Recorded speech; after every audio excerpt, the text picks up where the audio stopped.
back again with you on this channel that was once a channel about my homestead. Now it's going to transition into a channel about my farm, because that's what we're doing. We're transitioning into a farm. This is the outside quail cage. As you can see, I think it's a pretty solid design. I was pretty happy with how it turned out. I want to say first that this is not the end-all be-all. This is, you know, I say a temporary measurement. I think this thing will stand for a while. But obviously the end goal would be some sort of aviary. A very nice system for them, but that's also quite the build. Quite an undertaking. So we're not there yet. I'll show you what we did here. First thing you'll see is that all four legs are 4x4s.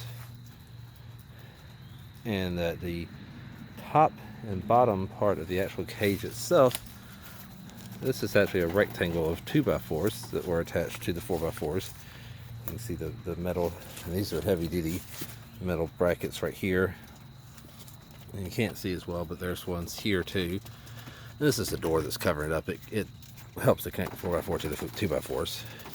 These, of course, doors, two doors.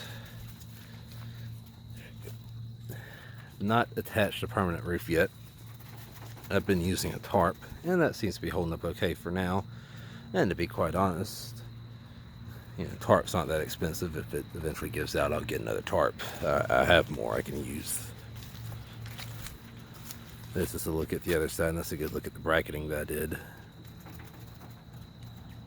I had a couple of little boo-boos, and the reason why I see a bracket there, but not there, you see one up here, but you don't see one here, and that's because you're supposed to measure twice, cut once, and I measured once, cut once, and my top and bottom are a little bit different sizes, so that's what the other 2x4s to account for.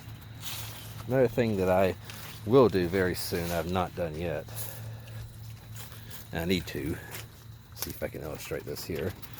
So you can see I got this latch, one of those on each way, and then I got this just to hold this one extra shut, because it likes to gap open a little bit, just the nature of it. So I need a stop. I need a piece of wood to go across the front, kind of like that piece of wood that separates the two doors, just to go lengthwise across the bottom. Keep eggs from rolling out. You have to kind of be ready to catch them, and also make it a little harder for the birds to get out.